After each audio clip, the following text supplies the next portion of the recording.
afternoon, students. Today we will be discussing the second part of second subtopic of Unit 3, that is the moderates amongst Indian National Congress. Most of you have asked me that you don't have much material on the moderates and extremists, so and you wanted me to revise this particular topic.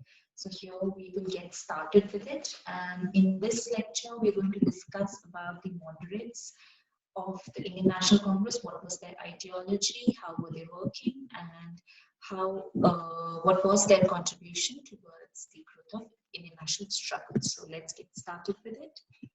First and foremost that you have to understand is that from the time period of 1885 to 1905 is considered to be the time period of moderates in the Indian National Congress. So in 1885, that is the foundation of Indian National Congress, we had 72 delegates who attended the Congress session in Bombay, and then we had around in 1886 it was decided that the next meeting of Congress or next session of Congress is going to happen in Calcutta in 1886, and there were around 434 delegates. So from 72, imagine it, next session it became 434, and there were people from different organizations and different bodies who now represented a part within the Indian National Congress session. However, we find that the Indian National Congress always remained an elite upper middle class congregation of men who were then discussing the ideas of how Indians should get more hand in the constitutional governance of the country. Out of all the members of the Indian National Congress, we have always seen that legal profession was highly represented. Out of the 72 delegates that were there in the first session, we had around 39 were lawyers, and over the period of time also we will see that 1/3 of the entire members of the Indian National Congress were always from the legal profession. The next group of people who were in majority were journalists, doctors, and teachers. So we always see that educated upper middle class were the representation, had the maximum representation within the Congress. So though the Congress was created as a congregation where people, or irrespective of class, caste, religion, are going to assemble and talk about how India can then progress towards a larger share in the constitutional governance, we find that it was still limited to certain professions and also certain castes, because Brahmins among the castes were comparatively larger in number. Most of the members of Indian National Congress were from the Brahmin caste. If you see regional representation, then we find that from the presidency towns of Bombay, Calcutta, and Madras, most of the members were from these presidencies, where a sort of urban elite English setup or mentalities of people had been already established, and these people were then representing, they were thinking of representing the ideas and aspirations of the entire subcontinent of India, or if not India, then Indians in particular. Early congressmen had an implicit faith in the efficacy of peaceful and constitutional agitation. Since all of them were upper middle class, elite, educated men, they argued that peaceful and constitutional agitation is going to be the only way through which, though it is a slow process, but that is going to be the only way through a systematic freedom in ideas, in idea of India as a nation is going to be created. So they believe that outright confrontation should not be done, rather constitutional and peaceful agitation in terms of petitions should be the norm. Many leaders, in fact, were editors of either English or Indian language newspapers and wielded their pen powerfully.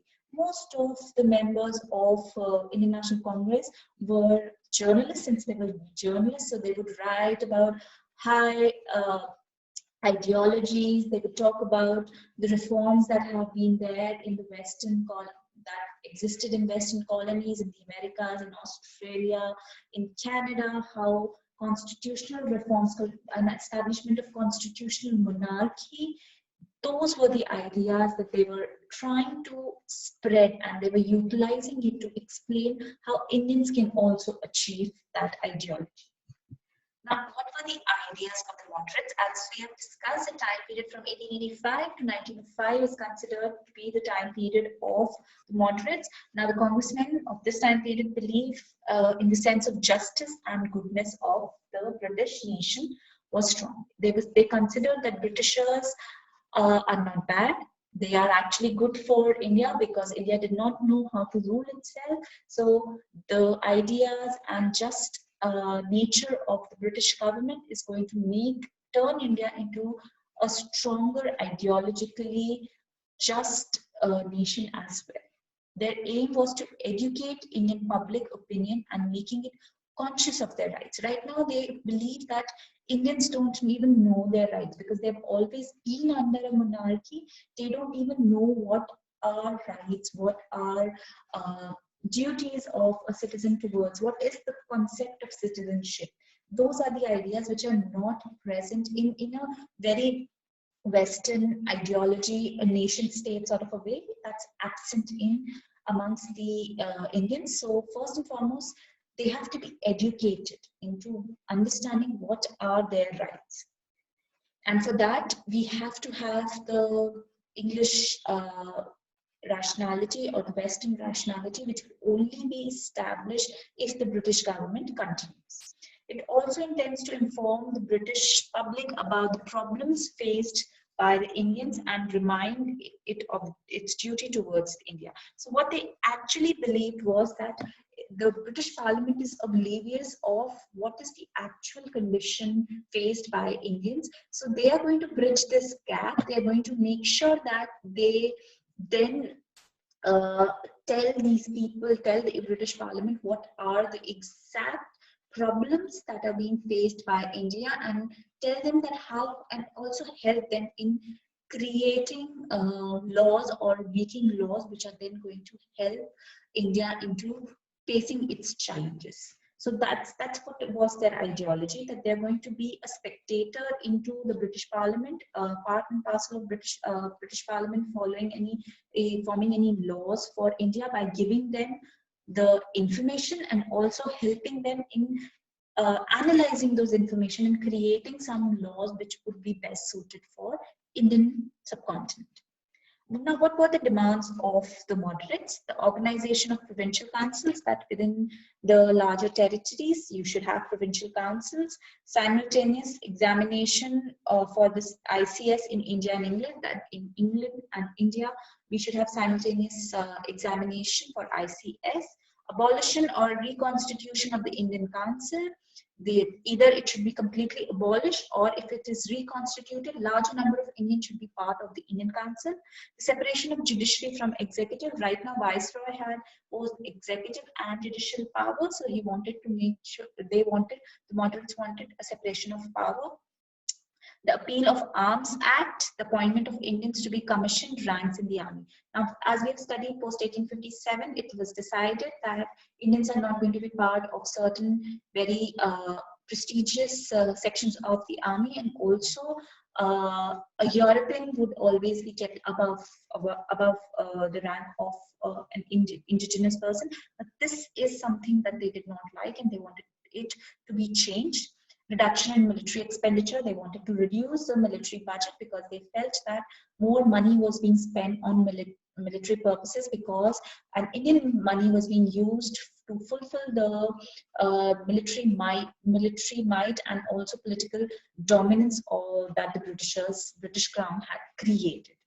Introduction of permanent settlement to other parts of India. They wanted to have a permanent settlement. Moderates were, since they represented the upper caste, upper elite class, they wanted permanent settlement to be uniformly be established in rest of India.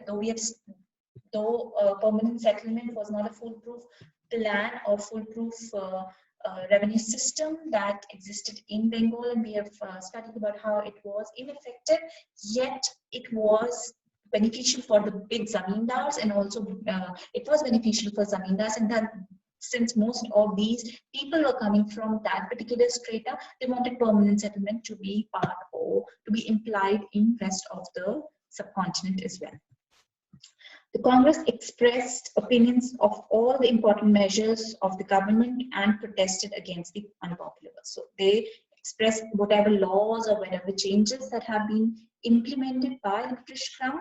They are going, the Congress, the moderates used to write about them, give their opinion, make sure that the general masses understand what is going to be the implication of a particular new law that has been created, or any new introduction of any new policies, what is going to be the direct impact of it on Indians. So they're going to write it in regional language, in English language, for people to understand that what actually they're going to get out of any reform or any policy that the government had implemented. Also, they became the voice of resentment if any unpopular policy has been enacted by the British government.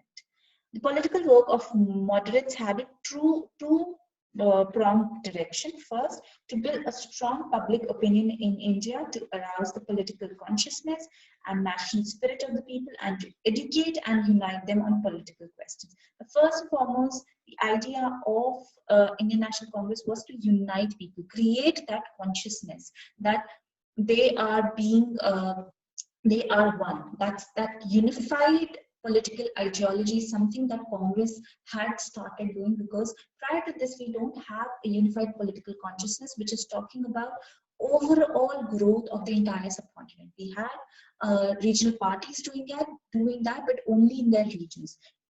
Indian National Congress took that at a national level. And the second was to persuade the British government to introduce reforms along direction laid down by the nationalists. So now they wanted the British government to introduce reforms as the nationalists have argued how they should be proceeding with it. And we will study what the nationalists in the National Congress have decided on the ideas of political economic reforms that they really wanted the English East British government to start with. The British government was forced to pass Indian Council Act 1892. After 1885 is when Congress was established, and within 7 years we find that Indian Council Act of 1892 was passed, in which the representation of Indians were increased at provincial level. However, this act failed to satisfy the Congress leader because it was too little and too little and too late also, because they had started demanding it much before, and it came out very late, and it was too little, because the representation that happened at provincial level was also the person out of which you have to choose were elected by the British Crown. So technically you've been choosing between the two people who the Crown has asked you to choose. So this was something that the Congress leaders were not in favor of. By 1905, the Congress put forth the demand for Swaraj, or self-rule for Indians within the British Empire, on the model of self-governing colonies like Australia or Canada. By 1905, the Congress started demanding, moderates also started demanding for Swaraj, that is self-governing. So Swaraj does not mean independence. Swaraj does not mean complete independence. It means self-governance. So self-governance is something that they were demanding, and we find that Australia and Canada are today also, one thing that you have to understand, Canada and Australia are constitutional monarchies. That is, we still have the Queen as the head, as the titular head. The coins are struck under her name. Everything, the British Queen is still the head. However, they have a constitution in place which is away from the monarchy. It is not inflicted by a monarchy, but monarchy is still in place. This demand was first referred to by G.K. Gokhale, Gopal Krishna Gokhale, in 1905 at Benares session, and later explicitly stated by Dadabhai Naoroji in 1906 at Calcutta. 1906 is also important because 1907 is when we have Surat split. So 1906, the Calcutta session holds a very important place in the history of Indian National Congress. Now, The most demand that the moderates had asked for were economic reforms, because we have seen Dadabhai Naoroji has talked about drain of wealth, and how he talked about Britishers taking away money from us and impoverishing the country. So most of the moderates have demanded for economic reforms, because they considered that economic reforms were overall linked with the social status of the people as well. So what were the economic reforms the moderates demanded? End of India's economic drain, that is the idea of drain of wealth that the Britishers are doing, that should come to an end. The reduction of land revenue in order to lighten the burden of taxation on the peasants. The revenue mechanism has to be revised, and thus the land revenue has to be reduced. It's too much for a peasant to pay. Improvement in the condition of the work of plantation laborers. So we have plantation labor, indigo plantation labor, tea plantation laborers. Their condition have to be improved. Abolition of surge tax, which we are going to study when we study Dandi March, that there was a tax paid by in the sale and purchase of the salt by Indians, and Indians could not purchase or sell salt to anybody else than the British government. The reduction in the high military expenditure of the government of India, they always demanded that military expenditure is way too much on the revenue that the Indian peasants are paying. The British Crown is utilizing it to create its might all across the globe and trying to make sure that they are politically establishing, and that is only done on the foundation of the revenue paid by the Indian peasants, which could then be utilized for development of the country. The moderates also fully recognize the value of freedom of press and speech and condemn all attempts at their curtailment. So they always vehemently wrote about how press should be given freedom and how any curtailment that was being there, so in the Press Act, all those were highly condemned by the moderates. However, their condemnation was not something that was outright. It was very subtle. It was in a very diplomatic way, not going into outright confrontation or writing that, oh, British government is doing this. They would rather write it in a very very subtle manner with an overtone of how bad it is and how in developed nation it should not be the norm. The political demands were moderate, however, their economic demands were radical in nature. Whatever they felt was that economy of the country has to be improved, and that is the only reform that is going to then create a political consciousness, which is then going to uplift the position of the Indians. And then with political reforms come, with economic reforms, political reforms will soon follow. But first and foremost, we have to ensure that the economy of the country and the position of the peasants of the country are elevated.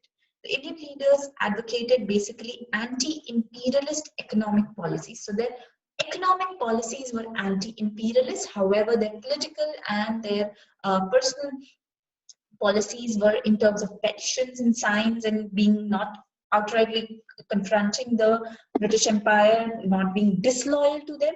However, their economic policies were outright anti-imperialist, where they were challenging the English government in British Crown for impoverishing their colony for their own benefit.